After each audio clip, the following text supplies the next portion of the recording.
All right. Good evening. It is such an honor to have such a beautiful crowd of folks here tonight. I'm Addie Rosemare. I'm the Executive Director of Seeds, and we are just so excited for our program tonight. I'm going to briefly set a little context and set the stage and then pass it off quickly for our main event tonight, which is to watch a beautiful reel of College Behind Bars and then have an incredible, engaging panel discussion with some amazing humans. Want to first invite everybody to put your name and your pronouns in and an adjective that describes you in the chat. We're going to use your chat a lot tonight so that we can find some engagement and hopefully use multiple modalities of dialogue. So we'll go ahead and do that. Also gonna start us off with a little bit of a land acknowledgement. And if you're not sure what unceded land you're currently on, there'll be a link put in the chat as well. You can look it up. I know people are signed on from all over the country. I'm currently in the East Bay of the Bay Area of California, and we are on the Chochenyo Ohlone land. So we are virtually gathered here today, and the Seeds team is on the unceded land of the Chochenyo Ohlone peoples. I would like to ask you to join me in acknowledging their community, their elders, both past and present, as well as future generations. And it feels really in integrity for us at Seeds to acknowledge that we were founded upon exclusions and erasures of many Indigenous people, including those on whose land our organization has a physical location in. And one small way that Seeds acknowledges the genocide and contributes to the healing and tries to make this not just a performative action, but a real action is by contributing to the Sogorea Land Trust with Shumai Land Tax, which is a tax that supports locally. And you'll get the link in the chat too if you're curious and you're in the Bay and you want to learn more about that. So I just invite folks, take a quick look, find out what land you're on if you're not sure. And I also just like to invite folks to think about what is one way, just to reflect on one way that you can contribute to making land acknowledgements not performative, but actually in action. Is it a learning? Is it a contribution? Is it a shifting? Is it a connection?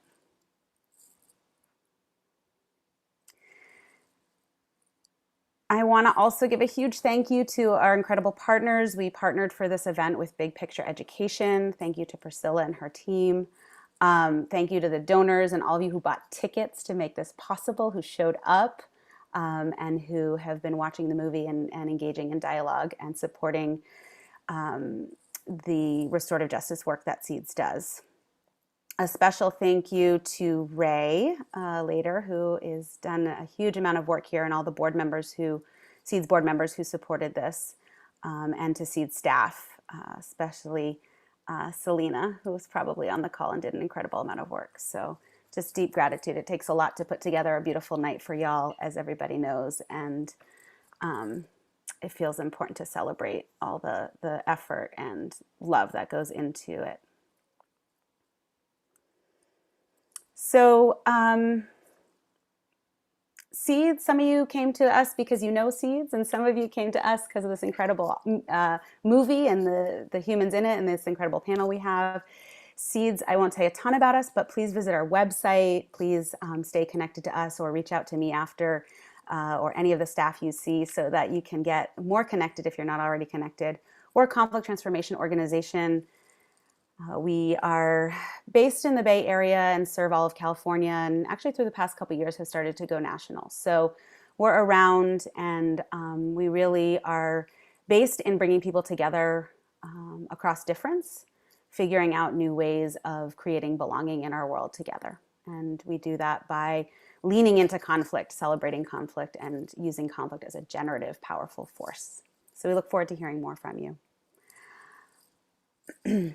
So I'm going to move us forward into our main program. We're going to watch in a minute a beautiful reel of the College Behind Bars documentary. It's a 4-part series that folks can watch on the PBS website and Netflix. We're not going to watch 4 hours together tonight. We're going to watch a half-hour reel. but it is powerful, and it is highlighting incredible narratives of individuals who are a part of the Bard Prison Initiative and are getting their bachelor's degree and associate's degree while incarcerated, and looking at their beautiful stories and lives and families and specifically accomplishments, and also acknowledging the systems of oppression that have led to incarceration. And so that's what we're going to watch, and then have a beautiful, beautiful panel. And I'm just going to introduce now so that I don't have to interrupt again, and we can flow right into after. I'm going to introduce our incredible moderator, Siobhan Skerritt, who is also a SEEDS board member. And I will just say that from my experience of working with Siobhan, she is like a visionary and also an implementer. And I just love having somebody who has the both of those energies in one. It's pretty incredible. So I'm going to tell you a little bit more about her, and then we're going to transition. So Siobhan is a first-generation Afro-Latina to the US and in education, who was born and raised in New Jersey. Her background in social work and education led her to building a career as a helping professional. And spending years in public sector and higher education, Siobhan created policies and initiatives to support those whose voices needed to be heard, educated campus communities about consent and healthy relationships, and gave space for folks to unapologetically be who they feel they truly are. And you'll get to spend some time with her this evening and see that that is one of her incredible superpowers in the world, is helping folks to unapologetically be who they feel they truly are. Her first tech gig at Tesla, she was an employees relation investigator, where she honed her skills of finding solutions and working closely with the new member orientation and co-chairing the community service initiative for Blacks at Tesla. Siobhan helped the business serve their associates with care, all while complying with state and federal laws and mandates, which some of us know, especially when we're in the restorative justice field. Sometimes those can feel at odds with one another. Now at Google, Siobhan serves as a retention and progression consultant, working with folks to get access to opportunities within the company and provide space to break systems which are not equitable, of which we're going to see a lot about tonight. Siobhan loves going on walks with her pup Poseidon and being out in the sun. And you may see her other furry roommate, T'Challa, who walking across the background of a meeting or this great panel tonight. And a good bike ride always helps her clear her head. And so does watching hours of manga on Crunchyroll. So I know there's going to be a lot of love later on for Siobhan, but I just want to invite people to put beautiful love in the chat when she comes on after the movie and welcome her. And with that, I will say enjoy, and we'll go ahead and play the clip reel.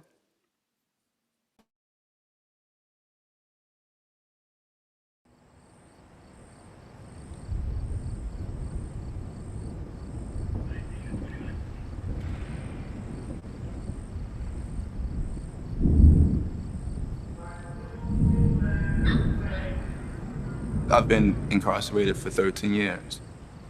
And from my experience, I can tell you, prison is here to punish us. It's here to warehouse us. But it's not about rehabilitating. It's not about creating productive beings. It just isn't.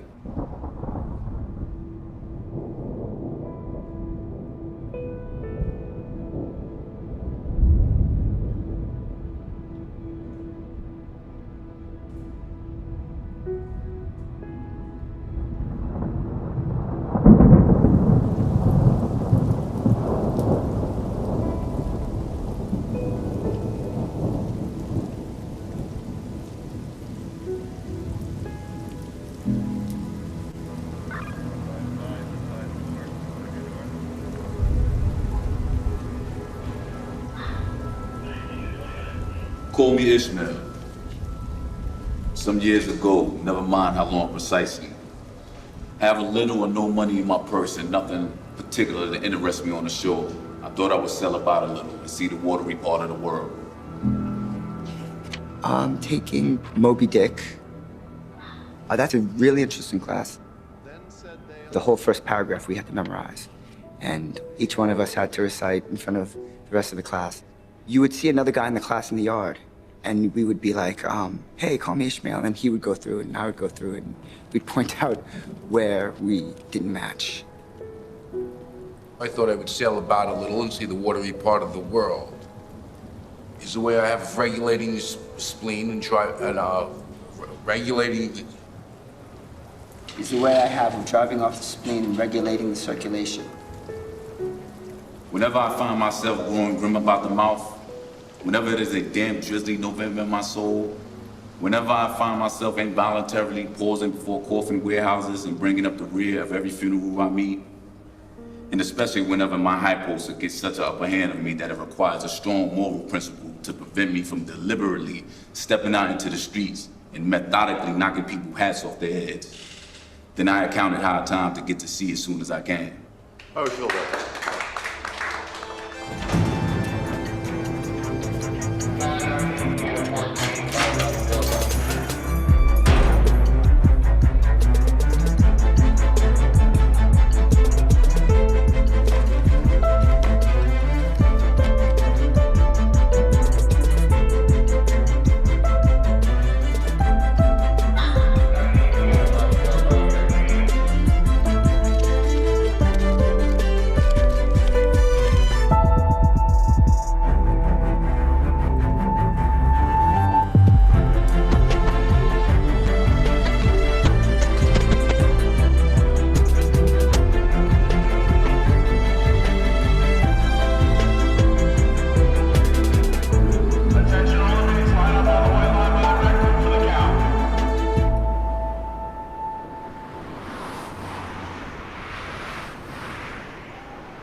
We got to remember that the crisis that the United States was in the early 1930s was a global economic crisis. And that crisis led to the rise of all kinds of anti-democratic regimes all over the world. And what Roosevelt's concerned about is the possibility that this could happen in the United States. We are not a part of the prison system. We are a college who happens to have classes inside a prison. Unlike other schools, it has bars, it has gates that close and open, it has doors that must be locked. Although we say school building, it's not a traditional school building. Although what we do inside the school building is traditional college work. One of the things that's always been most important to us is the institution's adamance that these students, the incarcerated students, are no different from any other. And in many ways, BPI is simply a very simple kind of experiment, which is what happens when we provide the kinds of education that typically in the United States are only afforded to the children of the lucky, or the entitled, or the rich, to others.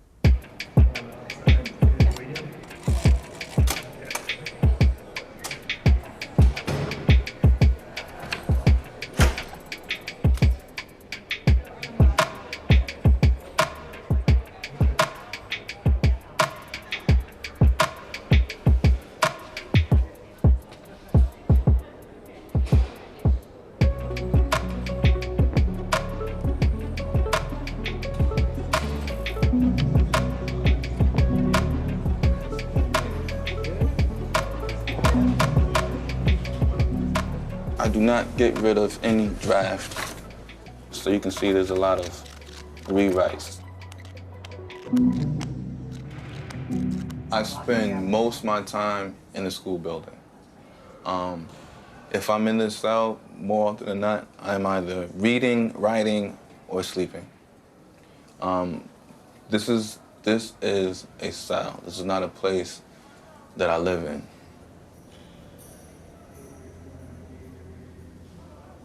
Well, as you can see, there's no pictures or posters on the wall at all. I keep this bare. I don't forget that this is prison, even when I'm working. Because at some point, me, an officer, is gonna walk past this cell. I'm gonna hear the keys jangling on his belt. And he might stop by that cell and look through that window there. And so I don't forget. You never forget. I do most of my work at night because it's a dorm, it's an open space. There are a lot of distractions, you know, guys walking around, talking loudly. It's not always easy to focus on the schoolwork, so I may start a lot of my work maybe at 11 at night and go to bed 2, 3 in the morning.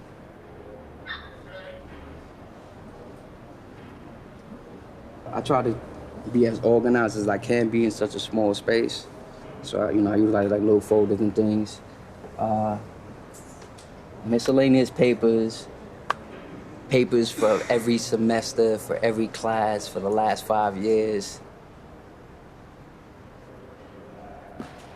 I came in when I was 16. I got my GED on Rikers Island in 2005. A friend of mine forced me into the program, which probably the kindest, most loving thing anyone has ever done for me. It was forced me to apply to this program.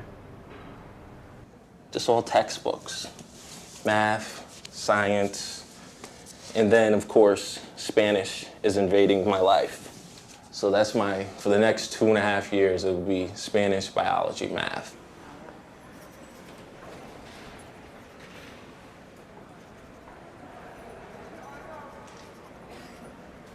I keep myself very Spartan and school-oriented as a buffer against prison life.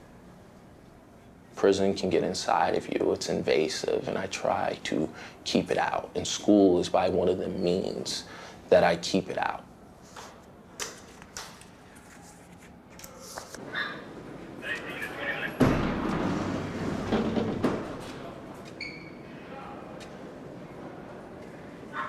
I majored in German studies.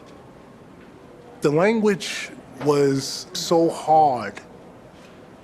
However, now I love to read about American news in German. One of the things that really attracted me about Germany was its historical mistake and then the manner in which it tried to really make up for that mistake.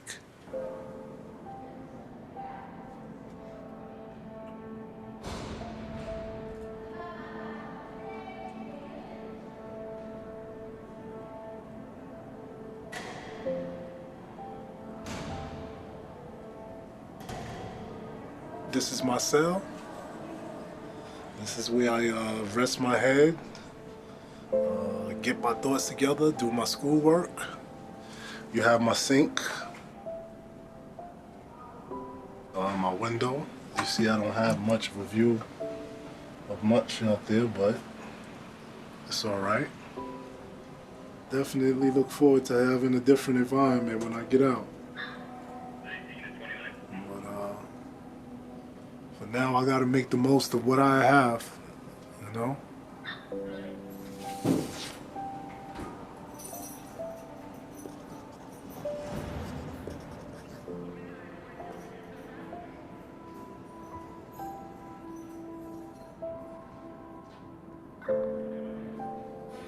The overwhelming majority of our students will be sent back to the communities typically from which they came, and will engage with their families and those communities, and they will be better at that when they're educated in a way that's meaningful to them. So the question is, what does that do to the fact that we have this foundational document, which itself is premised on a contradiction? Yeah, Giovanni. Now, I was just thinking about this quote from a song of myself. I am vast, I contain multitudes. And I think that says it all, where there's this acknowledgement that the individual is not just this set personality, this set being. His relationship to everyone else and everything else in the world constitutes this oneness. What I do today may affect what someone is capable of doing tomorrow, or vice versa. You know, keep trying to bring this back to what makes these documents foundational to us as a nation and what are manifestos. So I didn't get everyone's manifestos. I'm calling it manifesto. It's really a declaration. I have yours. What did you have to think about when you wrote your declarations? It was personal for me because my sister sent me a letter, and she wrote in a way that nowadays the little teens out there, they use text messaging, the funny words, and it broke my heart. After I came to college and I learned the English language, you know, I became a grammar police, so I wanted to arrest her. So I wrote the Declaration of Inflection for her. We hold these truths to be self-evident, that words are our greatest gifts, that they are endowed with stupendous powers, that among these are documentation, communication, and expression, that whenever any form of texting becomes destructive of our language, it is the right of said technology to revise it and enlighten its user. When lucidity is bedimmed by impatience, which in turn spawns ignorance, it is our right, it is our duty to reinvent texting and to provide correct grounds for our majestic language. We mutually pledge to hold Twitter in contempt forever.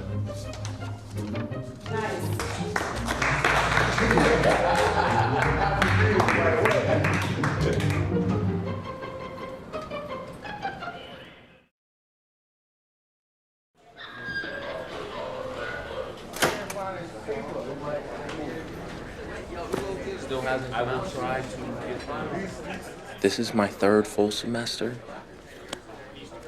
Art just gets progressively harder. I had a professor tell us, you know, I teach college, and I teach to the best students in the most elite universities in the country, and that's what I'm gonna do here. Let's get started. When someone tells you that, it's a whole new day. I was just thinking, you have this Irish population who's kind of against the role of government in their lives, and yet they seem to be the ones advocating for like a greater government presence in some sense. Like, how's that? Can you speak about that tension? It's about power, and using power to actually both protect themselves, but also to secure their position within the greater urban, complex. Several of you have in the past referenced things like W.B. Du Bois' double consciousness, right? But there's no reason not to extend that metaphor to the Irish. Okay, so they constantly have to negotiate or renegotiate this tension? The tension is obvious for us. But in fact, like Du Bois' double consciousness, it's not that, one day you're one thing and the next day you're the next. It's in fact actually that there are two emotional, personal, communal struggles happening within you. There are things that, I take for granted when I'm teaching at MIT that I can just do that I can't do here. The mixed media that you'll use inside a classroom at an elite institution that I can't reproduce here. Here, you go back to a more basic teaching structure. So what else I have, so U1, A1, U2, A2, so U3, A3, and plus now U4, A4, okay? Our students in BPI show up to class extraordinarily well prepared. And so a lot of that sort of gimmickry that we don't need here as much because actually everyone's done the reading. Essentially what you're doing is you're combining all of the components yes, of your vector and I'm going to just put this, I just use commutativity, and so put you're this collecting one the terms. and this one together, so that's what I'm looking for, okay? That's what I'm looking for. 下面这个 part 是什么？马，所以所有的 vehicle，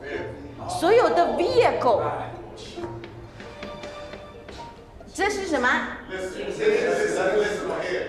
这是听，这是什么？我不记得。这是什么？ Your car already stopped or 再说一遍。车已经停在停车场了。停车。There you go. Thank you.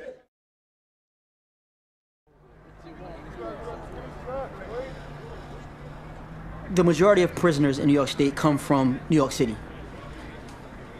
And they come from the worst neighborhoods in New York City. That also have the worst schools in New York City. That have the lowest quality of education in New York City. And then they wind up in prison.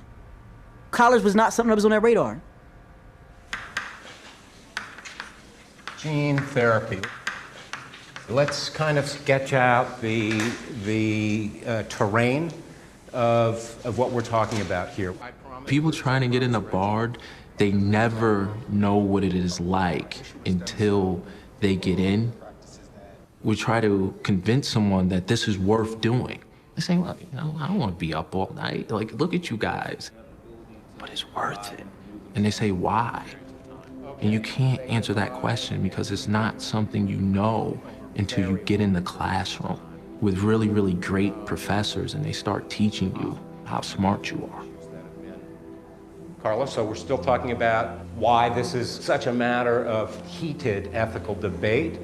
Well, one of the main concerns with stem cells is that there's this right that future generations have that we will be basically impeding. Terrific, very well put.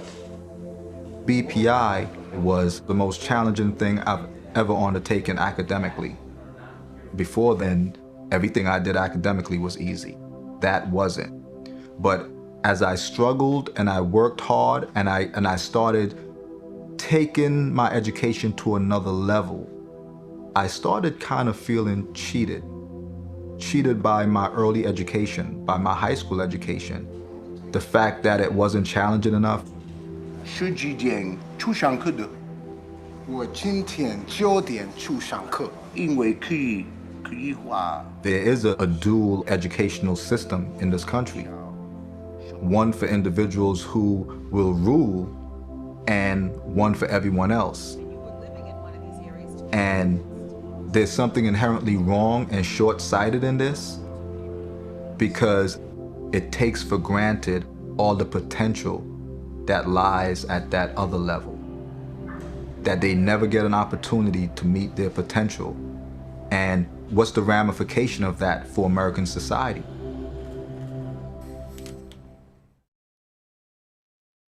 Forced to face the reality of our condition. The class that I'm teaching now is the first year seminar. It's a mix of literature, philosophy, political science, history. It's a lot of different things. Bureaucracy doesn't go along with democracy because it doesn't give the right representation for the people. They think that socialism should be the way society goes through bureaucracy because it's through the economy. You're on the right track, but I want to see, does somebody else get that same thing from it? They wanted to use socialism towards democracy so that they could think that was their own choice, like so they could think it was autonomous. This is why industrialization and bureaucracy is good for social harmony. So by them explaining it, people would think like, oh, okay, that makes sense. So yeah, let's do it. That class is probably like the most challenging. But I don't know, what y'all think?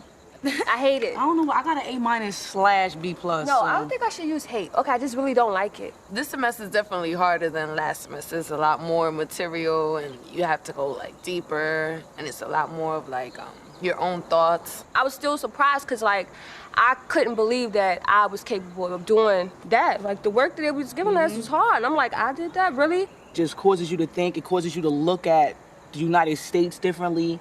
It causes you to look at politics differently. It just alters your mind altogether. It changes your whole outlook on the world, period. You know, knowing that this is not the end for you.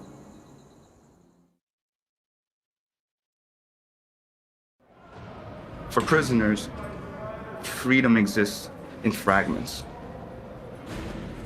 Because when I'm writing essays or when I'm reading books, I go through this kind of tunnel visual thing, right? The walls, they disappear. They dissipate. And I'm on my own, and I'm reading about Kierkegaard, I'm learning about history, memory, and I'm become free.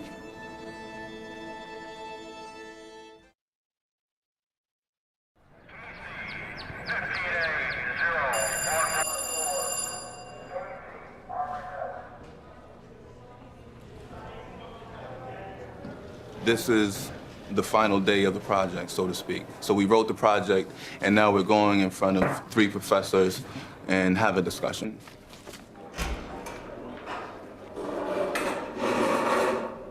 Rodney.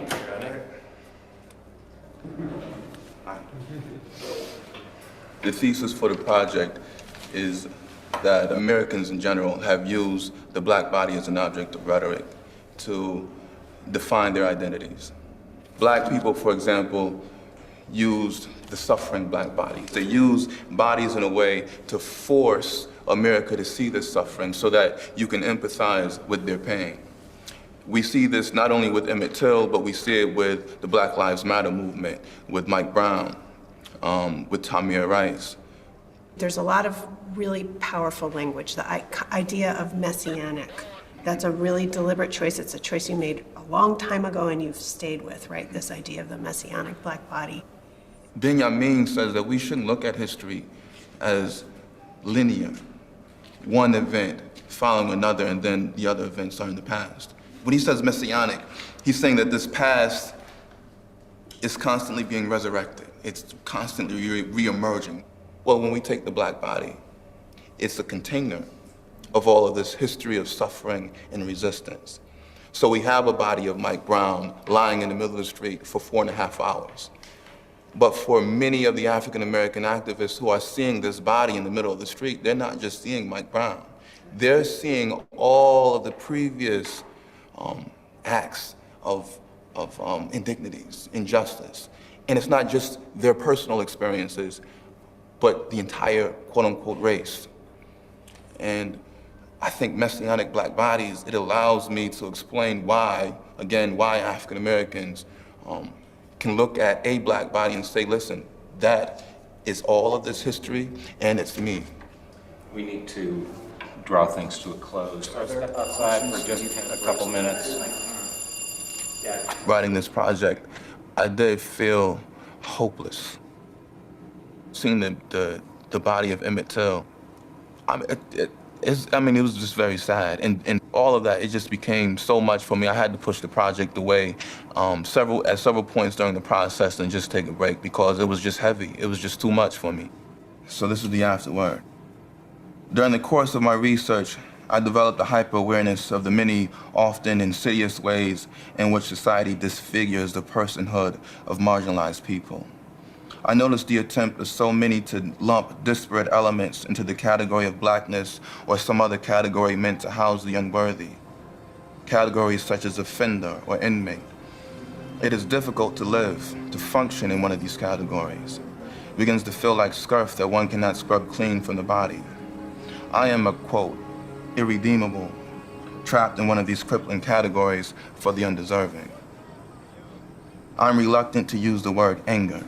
In America, anger and blackness and offender is considered a volatile mixture. But everyone, every single one of us should seethe when injustice is rampant and bodies are falling and the nation is divided about whether or not the losses of Eric Garner, of Laquan McDonald, of Mike Brown, of Trayvon Martin, insert here, are worth mourning.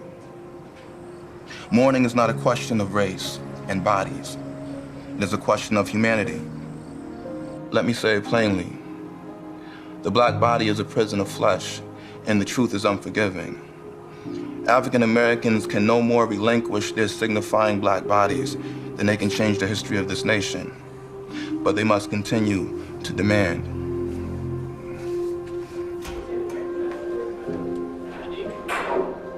Congratulations, Rodney. The registrar does not allow us to give the grade that we want to give to it, but which would have been an A+, but since the registrar doesn't allow it, you get an A. Thank you. Congratulations. Thank you very much. Thank you. You're welcome.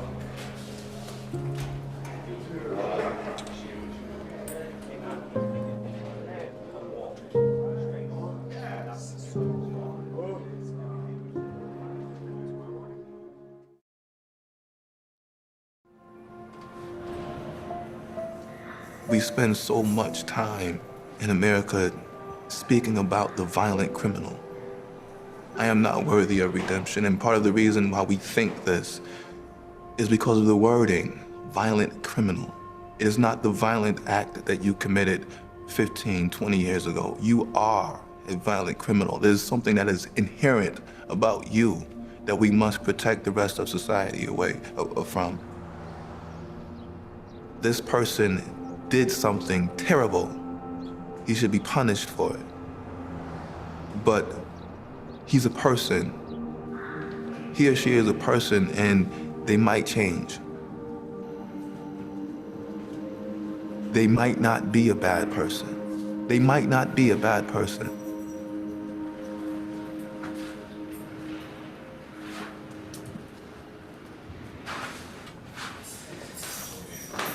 It's like it's not real.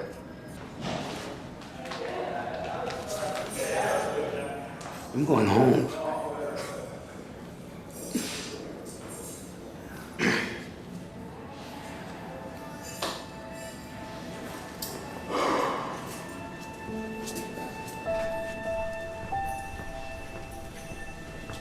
I'm excited, of course, but I'm scared.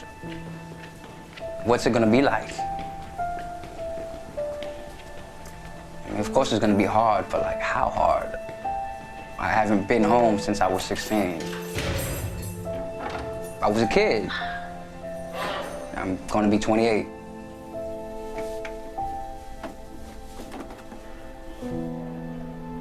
I want my life to be a testament to the person's life I took.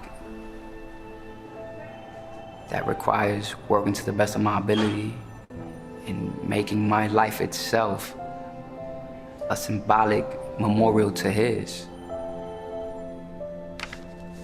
If I don't, it's just like I'm further disrespecting his memory. So I sort of have to make this work. That's the only way I'll be able to redeem myself. In my eyes, in my family's eyes, in society's eyes. That's the only way.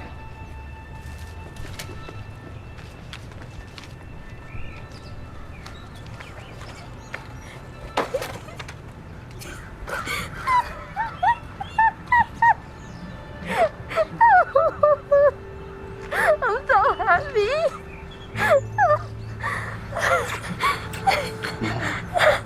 Oh my God.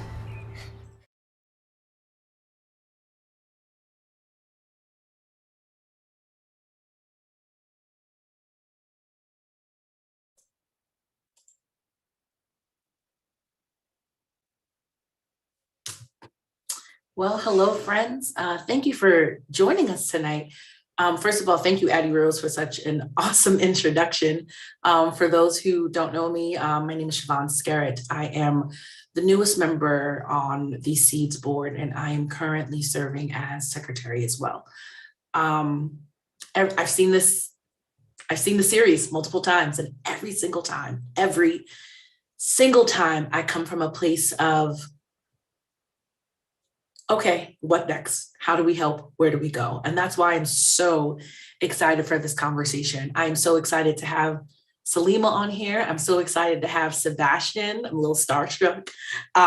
Phoebe, who is doing this work. I'm just incredibly grateful for you to spend this time with us, answer our questions. And yeah, I also want to shout out Rodney and Giovanni. I was told that they are on this call as well. And I know that they were in this clip. And I really just want to thank y'all for sharing and being vulnerable and spending time with us tonight as well. So we're just going to get to it. So first things first, I would like to first welcome Salima El-Amin, Emmy Award-winning producer. I'm just going to say that again, right? Emmy Award-winning producer of College Behind Bars. I want to thank you for joining us tonight. We just watched a short clip of this powerful film. Can you tell us a bit about your motivation in creating this film? Oh, yes. Thank you so much, Siobhan, for the question and for SEEDS for inviting us for this, to share this film with your audience and your board members. So how the film came about, Lynn Novick, who is the director, and Sarah Botstein, who is one of the producers, were invited to teach. They work with Ken Burns, the documentary filmmaker, to talk about their films, and specifically their most recent one on Prohibition, to Eastern Correctional Facility, which is the facility that you, I think we are mostly there. We're also at Taconic, which is the women's prison, to talk about their filmmaking and process with students there.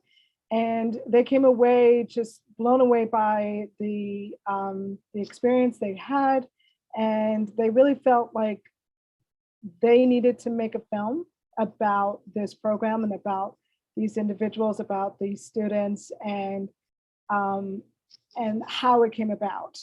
So it took a while to get permission from the New York State from the governor's office, from the Board of Corrections, to be able to bring cameras into the facilities, as well as permissions from the Bard Prison Initiative. And once they got those permissions secured, they started to visit the facilities to get to know the students and to suss out their interest in their being involved in this film. So they made many visits, and then I was asked to join on to the project. I was working with Lynn and Sarah on the Vietnam War series with Ken, and you know, I was just very curious to see they would just scurry off and do these research. They just go away and, oh, we'll be back tomorrow. It's a 2-hour drive. I have to leave early. I'm like, where are you going? And I was very curious, and they told me, and they saw that I was interested in this subject as well. And in fact, I had, prior to even joining the Ken Burns company, interested in looking at why is recidivism the rate so high, especially among Black people, Black Americans. My family has been touched by the justice system. Family members have gone through it. And, you know, as a person who lived on the edges of it, and as someone who feels like they can use their craft to make a change, I looked into it as well. And I think Lynn and Sarah saw my interest and asked me to join as a producer. So we just started in 2014, I believe, a very long time ago, just really visiting.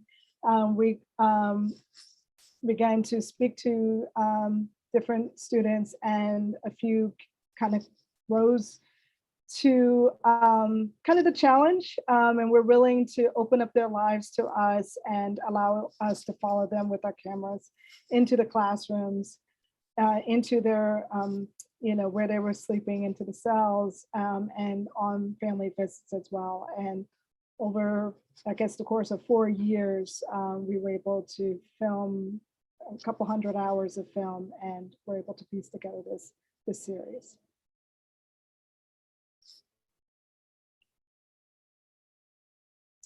You're on mute. Of course I am. It's fine. And not like, it's okay. Thank you. I appreciate it. So you must touch on this a little bit. So knowing that we bring our identities to our work, can you expand a little bit? You talked about this, about how your life experience influenced the making of this film, if at all? Yes. So like I mentioned before, I have had close family members being touched by criminal justice system unfairly, and I wouldn't even say fairly, it's really not even a judgment, but I brought that kind of experience and sensitivity to this project. I also felt that as a Black woman, it was important for me to sit in on all the decision-making in those rooms, to make sure an authentic story could unfold, that our participants could help tell an authentic story. So I felt that it was a kind of almost a sense of duty to make sure we are telling this story carefully but authentically. Rodney's senior thesis is extremely important to me, and to be able to visualize his words.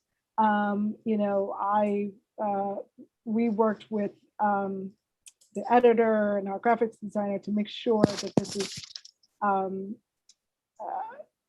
as close to whatever he was intending as possible, as much as we knew. And you know, it's an uncomfortable subject, and not many people want to talk about the destruction of the Black body throughout this country's history.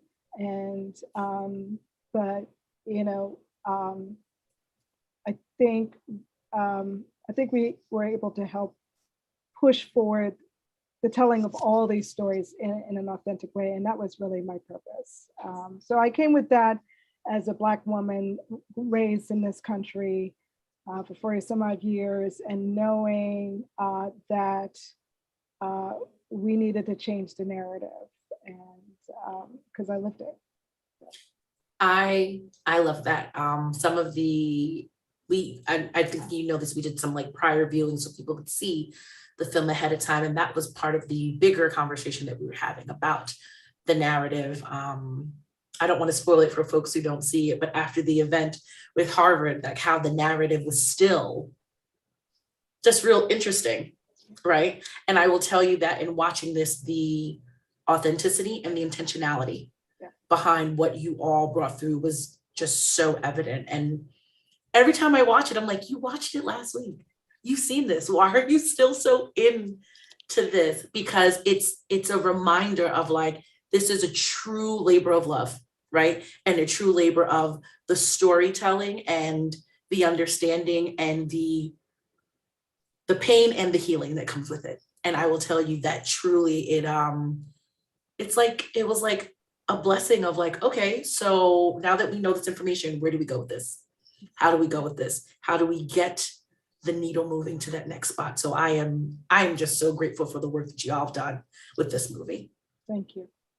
So and once again, friends, that was our Emmy Award-winning producer. Say it again. I should have put the Emmys in the background. Instead, it's my husband who is acting slightly bored, but he is also working as well. This is a New York City apartment. So yeah. So there's not much space. Totally understood. This is our COVID office here. Totally understood. Well, thank you. Next time I'm going to go and we're going to chat a little bit with Sebastian. So Sebastian Yoon, whose story is featured throughout the College Behind Bars, he's joining us tonight. He graduated from the program in 2017 with a degree in social studies, and now is an active programming officer at the Open Society Foundations. Sebastian, you are an incredible human. Can you tell us a bit about your education prior to enrolling in the BARD program? Yeah, prior to BPI, I would say I went to a good school that had a lot of resources in Long Island and access to a lot of after-school programming, which a lot of marginalized communities don't have. And yet I didn't want to participate in school activities or be at school because I was, for the most part, a victim of anti-Asian bullying in my school. But to provide, I think, a better answer in how my experience in school was, let me start with a brief story. My parents got divorced when I was 5 years old, and I grew up with just my father. And there came a time when I was able to participate in a school play, Willy Wonka and the Chocolate Factory, and I played Uncle George. And during the play, I recall with vivid clarity all the parents and especially mothers who were there. And I remember feeling very sad as a child. And upon leaving school that same day, all the parents were waiting for their kids, with bouquets of flowers. And I knew that I had to walk home alone because my father was busy working. And my favorite teacher, my second grade teacher, Mrs. Friedman, came over with a bouquet of flowers because she recognized that I didn't have someone who would pick me up. I remember her face, I remember her voice, I remember everything about her. And I tell this story because it reflects something much larger in our communities, is that every child is going through some kind of issues, is missing something, missing support, it's missing love, It could be resources, especially in marginalized communities. And I think educators in this country need to see schools as more than just being places of learning. I think schools need to be places of empathy where educators are able to see students as more than just students, but as very feeble and needing humans who require more than just lessons on history and math. They need inquiries about how they're doing in life, because there is no separation between the outside world and in school. If the kid is suffering in their homes, in their communities, they cannot have the same equal opportunity to education because they have to face so much different barriers. And for me, it's not an excuse, but my bullying led to my incarceration because I wanted power as a result of bullying. I didn't have it, and I wanted it by any means possible. And I got into gang life as a teenager, and it led me to prison. And if it wasn't for BPI, I can make the argument that I might be sweeping and mopping floors today instead of working on a $25 million grant to support communities. BPI saved my life, and it saved many lives. And we need programs like BPI and SEEDS to continue and flourish and to gain recognition, because currently in the United States, there are approximately 2.1 million people behind bars. We incarcerate more people than any other country, and yet we like to proclaim that we are a nation that loves and appreciates freedom. It is one of the biggest hypocrisies of this country. And for those folks who are here today watching the film and listening to our words, you are advocates, you are allies, and I thank you for coming here to join this discussion. Now, something you know about me, Sebastian, is I normally have a lot to say, and I ain't got nothing to say after hearing you, because this power and passion behind your story is just so evident. Coming from similar backgrounds, hearing this story, I'm just like, yes, but people don't hear that, right? People don't hear the success that comes out of it, right? They just hear, woe is this kid coming from this background, hopefully they make it out, right? You are not just only accountable, but you're also resilient. And just to see this is just like amazing. You're probably sick of hearing me say that about you. I think you're amazing. So as you were talking about teachers, professors, all of that, were there any folks during your time in BPI that you think that were really force for you being able to really transition and really get back on track when you left the institution and do, these awesome things that you're doing since going home? Yeah, so what's amazing about BPI is the relationship doesn't get tied off once you leave prison. BPI staff continues to converse with you and aid you in job hunting. There's an entire team. I think it's led by Jet Tucker and others. And Max Kenner, the founder of BPI, also remains in touch with me, always checks up on me. And we have a wonderful relationship with a lot of the BPI staff.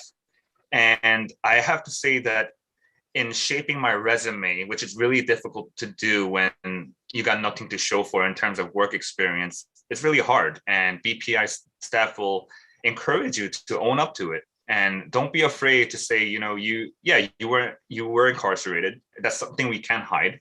But talk about your accomplishments. Talk about BPI and what you've accomplished there, what you've learned.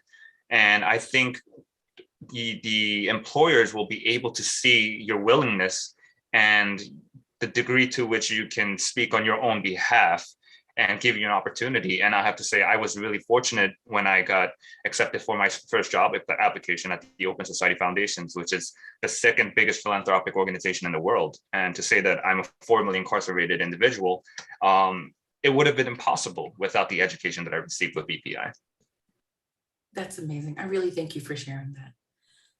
We're going to go over to, I'm going to chat with Phoebe, who is, she is one of our trainers, or one of our restorative practice trainers for SEEDS.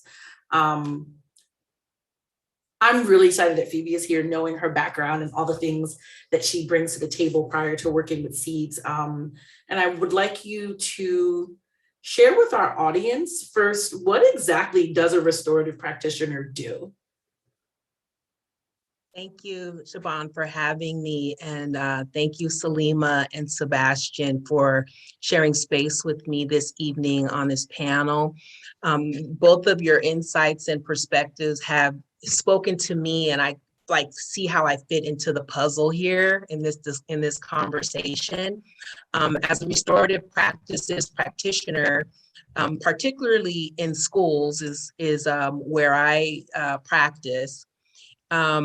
We are responsible for integrating, introducing, training, supporting staff and students with the model of restorative practices, and revisiting our natural roots of building community with one another. That's why so much of what Sebastian was saying spoke to me, because that teacher taking that one action, the teacher knew that Sebastian was going to be going home on his own. The teacher knew that, you know, he had didn't have family there at that event, and that they provided that gift that everyone else was getting in that moment. And it was because the teacher had built relationship with Sebastian to know that and to take that action. And so that's what we try and support and train teachers to do. And we're so, you know, aligned with, or so committed to, you know, the curriculum and doing our jobs and meeting the standards and doing our day-to-day job outside of really building relationships with each other, staff, with students, the community at large. And so restorative practices is an intentional program that allows people to do that. Like, we provide spaces for people to come together, build those relationships, and engage with one another in much healthier ways than what we've been programmed to do. Thank you so much. I think people don't understand how important it is to implement these things so early on especially in the school system.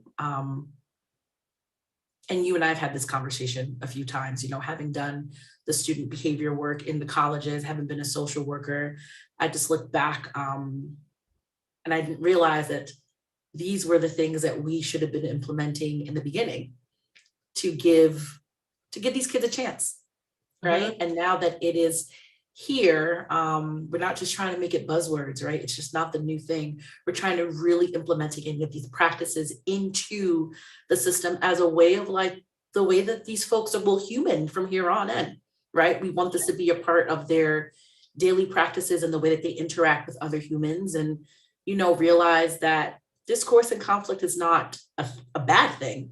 The way that we approach it is the way that we're trying to change.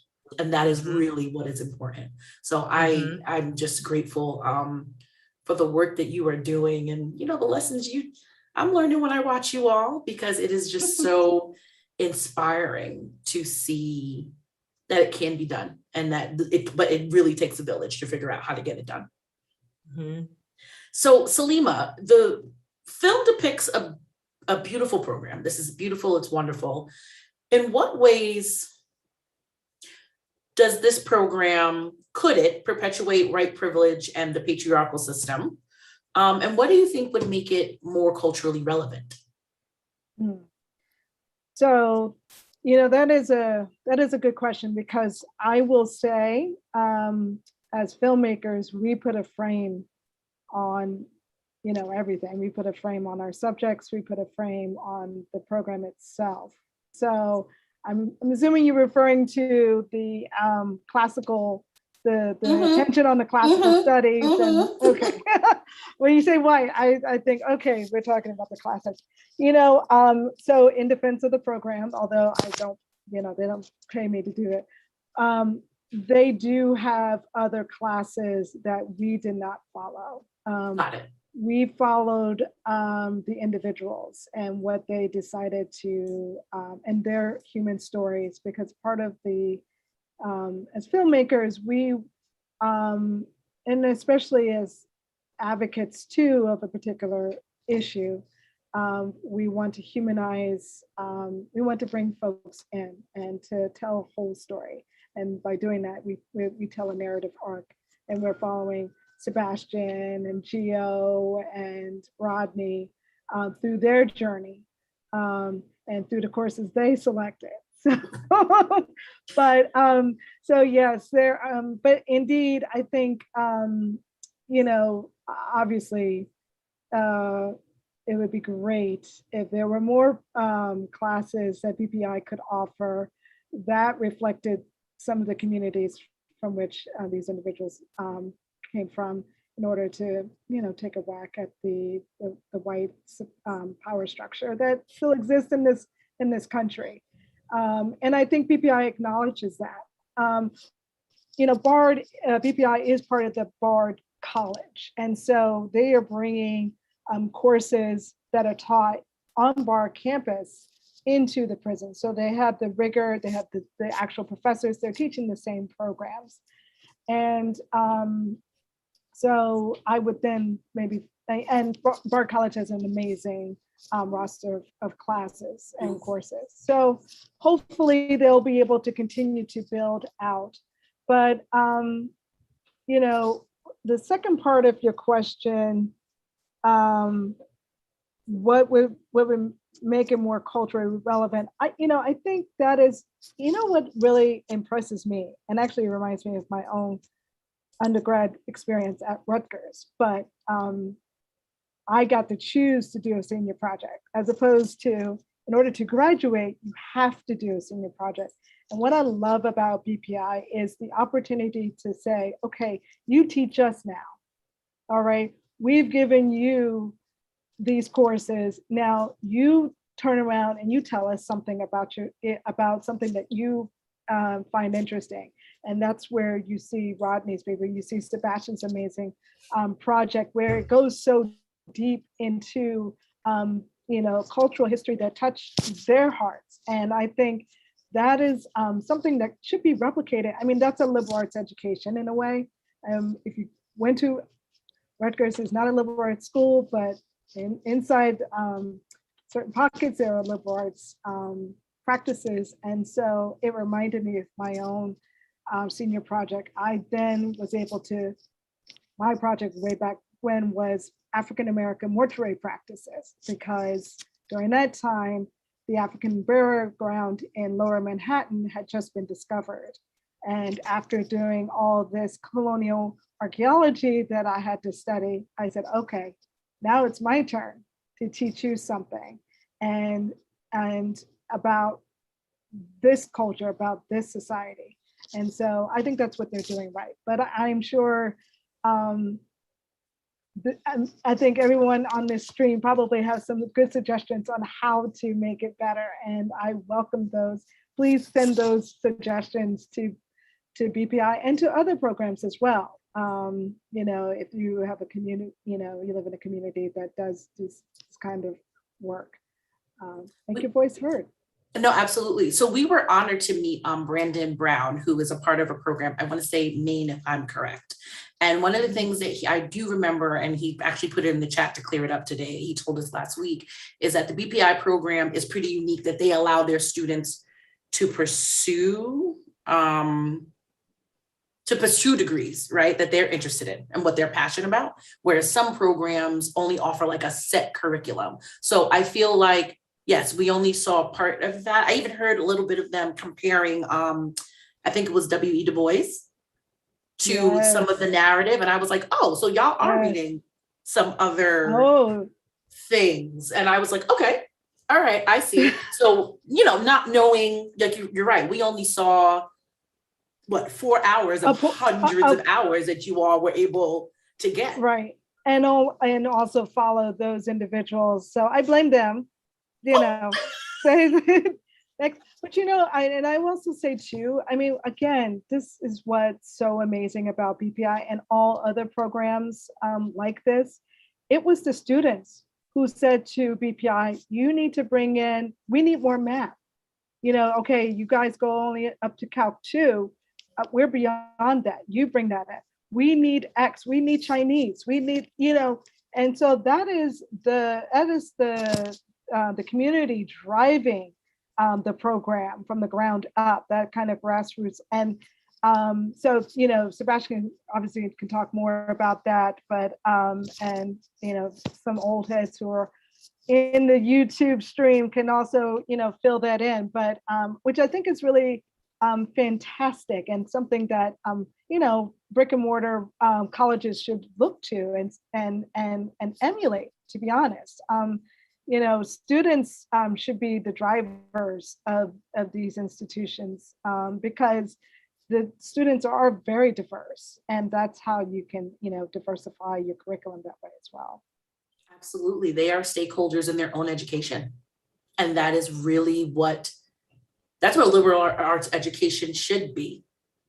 So exactly, yes, exactly. But I digress. I could go on about this. Sebastian, I'm going to get to you in a minute because I have a couple questions from you from the audience, so I'm going to hold off. But Phoebe, I would like to ask you, what would you like to see happen in the prison system when it comes to conflict transformation and restorative justice?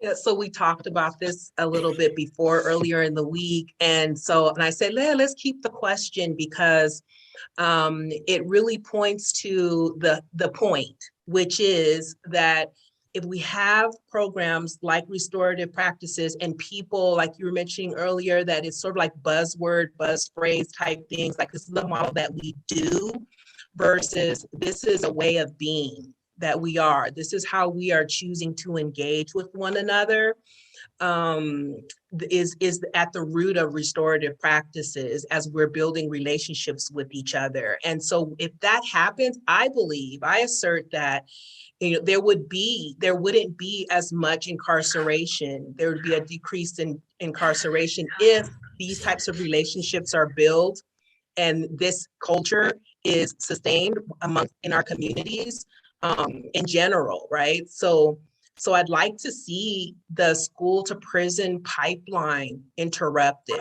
right? So this is where it normally starts, where students start to feel this sense of being othered, marginalized, what have you, like Sebastian was sharing earlier. And so when that happens, to call those students in instead of pushing them out, right? The restorative practices allows for that, because you get to know the person, you have relationships with the person, you have trust with the person, you're building on relationship. When things happen, you have a foundation that allows for you to resolve and work through issues and let that relationship grow. So through this whole process of restorative practices, you get the opportunity to do that. And this is happening before. So if these things are happening before, then you don't have people who need to go to gangs, right? You don't need people to have to go and find other ways to be included, to be called into in a particular community. We can do that for our kids through the education system. You know, as a teacher, I was a teacher for 18 years. And as I was watching the documentary over again, I was just, and seeing it through different eyes, to be honest, since the killing of George Floyd, I really, you know, started developing my own sense of awareness and how I participated as an educator in the systems that have marginalized and othered our students. And so I'm looking at ways in which now through my job and through my abilities to share what I know about restorative practices, looking at real ways to dismantle systems that are constructed to push students out, and how we can commit to not participating in those parts of those systems, but we have to get in it. We have to really get into it. And that's where the using the phrases and checking the box off saying that you have this program, it gets beyond that. where you're actually dismantling systems that are actually interrupting the outcomes that we're getting, these predictable outcomes that we get every single year amongst our students, and really dismantling those systems and making changes there. So also looking at abolishing the zero tolerance policy is another area that we're really trying to focus on, so that we are giving students the opportunity when they do make mistakes to fix them, to heal harm that's being done, and continue to help build relationships in that way, instead of just discarding people because they aren't complying with our rules or the way we see things, we want things to be done within the structures that we create. And in the structures that we don't even create, like the structures that society has created and that we all are just blindly following, right? And then also expecting our students to do the same. So I'm also looking at reframing restorative justice programs from the carceral system in terms of the languaging and the frameworks that are in opposition to transformative justice and restorative justice and community building and relationship building. In small bites, that consists of direct empathetic communication with our students, supporting from the with perspective versus the for or to perspective. Holding our students accountable. A lot of people think that restorative practices is a free pass. It's like, oh, they just talk to them and then they're not being held accountable. They're not being punished. Where's the punishment, right? When it's so much harder to be held accountable by your community. And it's so much harder to go through a process where you actually have to heal the harm that was done and take steps toward that and want to do that, right? For people who might have a hard time because of their lived experience to connect. They want to heal the harm, and that takes a lot to get to that place. So those are some of the, those are a lot of the deeper ways in which we can implement restorative practices that we're working on. That's really hard because, and people are pushing back against because, it doesn't align with the way that we in our society are programmed to engage with one another. I am so glad that is your answer to that question, because you're absolutely right. The reason I started getting involved with SEES is my own background and my own story, getting in trouble, getting in fights, getting thrown into inside suspension, getting through and I look back and I'm like, who thought that was a good idea, right? And believe it or not, it wasn't the teachers, it wasn't the administrators, it was, the folks on the block that saw me and say, go upstairs, you're going to college, go upstairs, right? And what it was that they saw in, right? And those things, I just think about, where would we all be if we would have had a seeds of folks like that helping us, to discover that power within us, talking about accountability and responsibility and doing the work in ways that, you're right, society does not see as acceptable. Like, what is the punishment? It's not just about punishment. It's about how are we restoring, not just the community, but the individual. Right. And me transformed, right? Yes. Like, I was born into the same system everyone else was. And I was trying to get through it like everyone else is. And I had to really take a really deep look at myself to see how I was participating in those systems and not serving our students in the ways that they needed. So I'm transformed in this mindset now that I'm in terms of how I engage and interact with kids. So it's not a secret. It's not a superpower or anything like that. It's the willingness to do the work and the willingness to connect with the next human being minus our bias. So I want to give time for Sebastian to be able to answer the question. No, absolutely. I'm really so grateful for the three of you. Just thinking about my own story and thinking about my own background and thinking about my, just knowing that this is now an opportunity for those cycles to have quite a few people not go through them, right, as they used to, is just so, brings a level of hope that I would have really, that I'm just so grateful that we have. So we're actually going to go to some of the community questions because Sebastian, you are a fan favorite and people got questions. So let me start with you. So you said that watching the film, it was painful and inspiring. Can you say more, as much as you're willing to share with us? Yeah, let's start there. Yeah, that's a great question. I think it's painful because I know for a fact that every individual that you see in that film has experienced years and years of hopelessness prior to entering the BPI program. For me, I wanted to end life. I attempted suicide when I was 18 because I couldn't face the possibility or the notion of having to mop floors or sweep floors for the rest of my life. And it's inspiring because out of that hopelessness, we found light in education. We found freedom in education. Prior to BPI, when you're in your cell, you're lying in bed and you stare at the ceiling for hours and hours. You used to just think about what life would be like when you left prison. And after BPI, you start thinking about all the things that you can accomplish once you leave prison. You're not walking out with an empty toolkit, but you're going out with the confidence, the knowledge, and the super helpful support system that BPI provides, and the network of peers.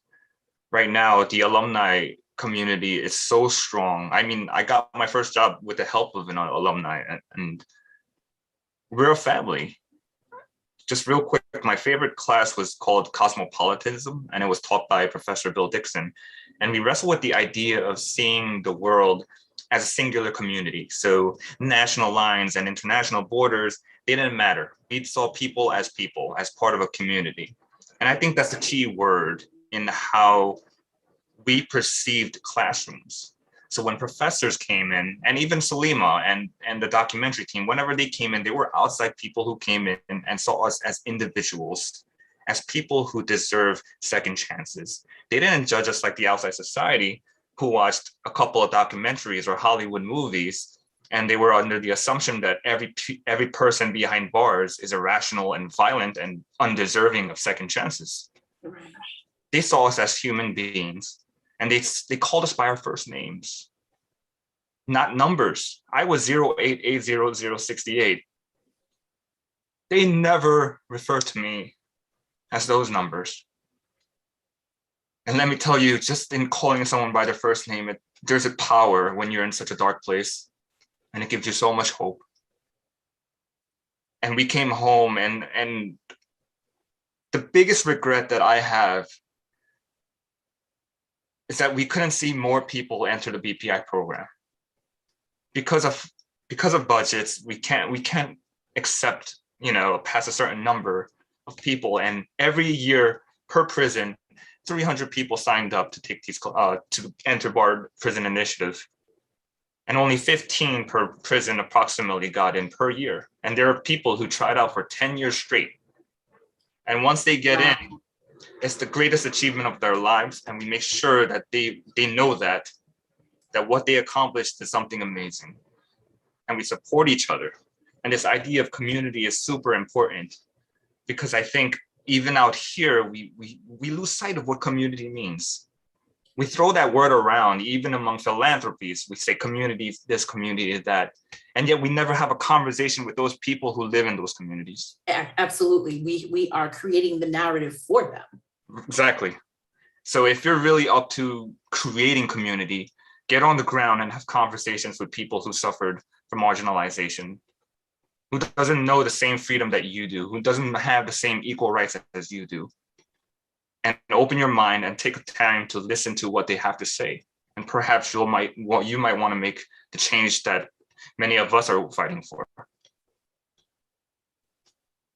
I feel everything you just said. Oh, thank you so much. Salima, this question is for you, and this is coming from Brandon. What about filming was most impactful for you as a community member?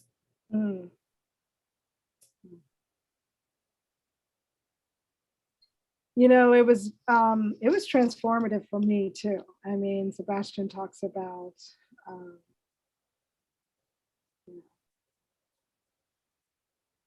us coming in and the impact we had as a you know as a filming crew, but you kind of you just shed yourself. You shed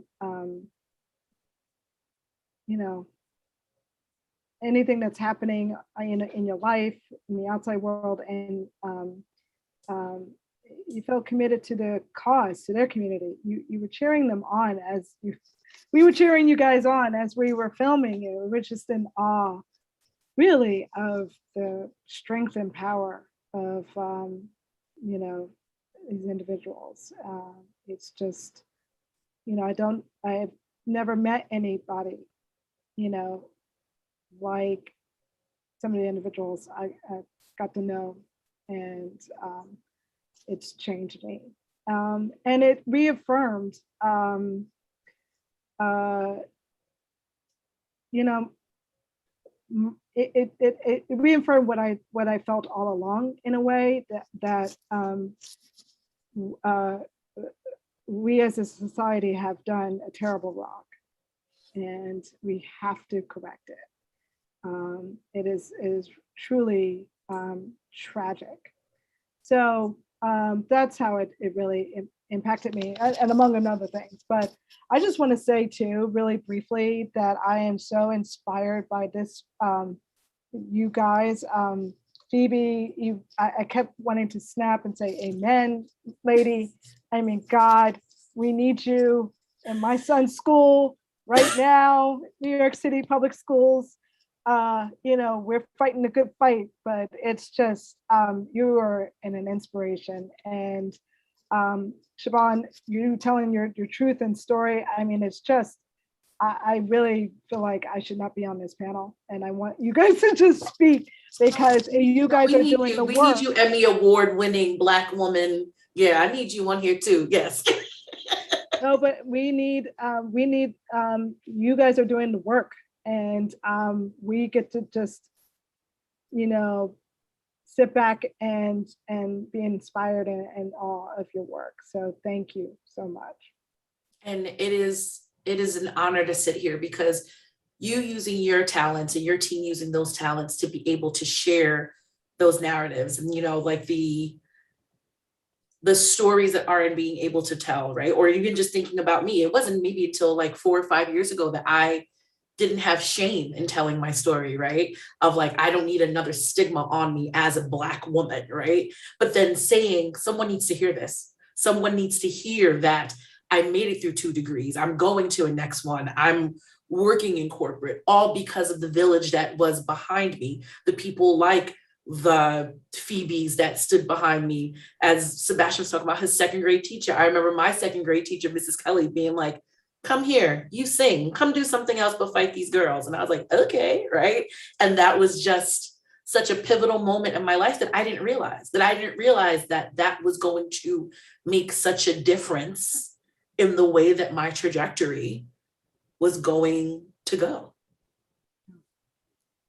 So just so grateful for you. And Phoebe, I want you to know, just as Salima shouted you out, folks in the group are so grateful for your vulnerability and your honesty and your willingness to even reevaluate yourself as not just as an educator, but a support system for folks who are in need of this work. And I wouldn't be shocked if you wouldn't be getting some calls for some people in the next couple weeks.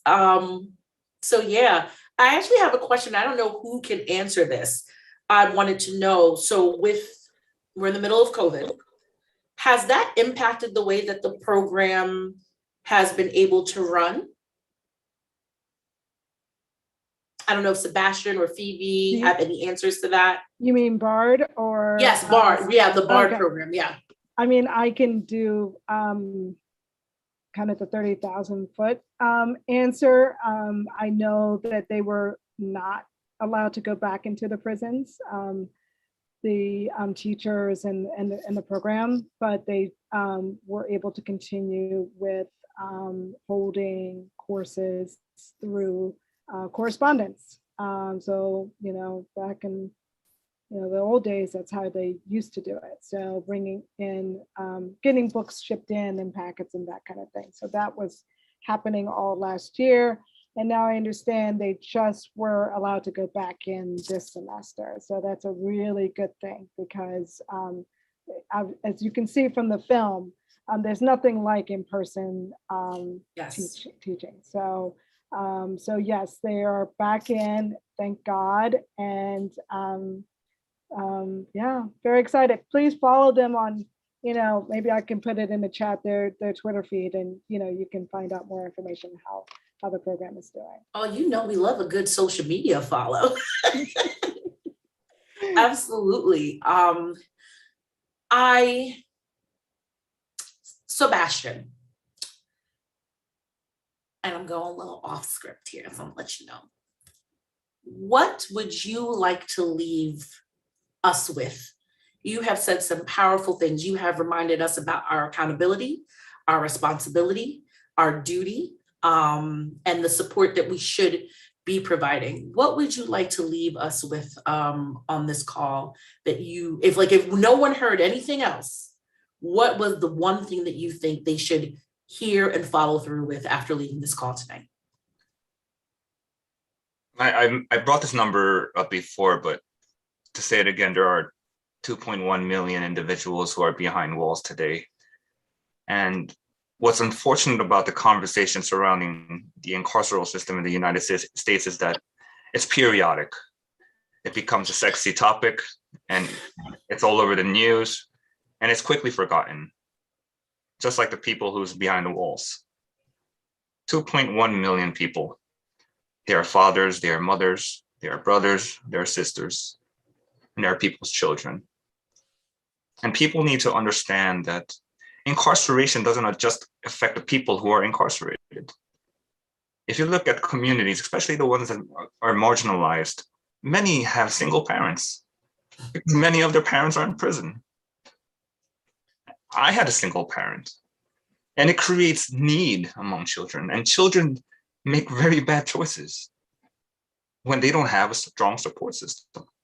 So if students cannot have support in their families because their single parent is constantly working and they have to spend 6 hours in school, that means as educators have the power to shape someone's life in a very meaningful way and to deter them from ever entering the prison system.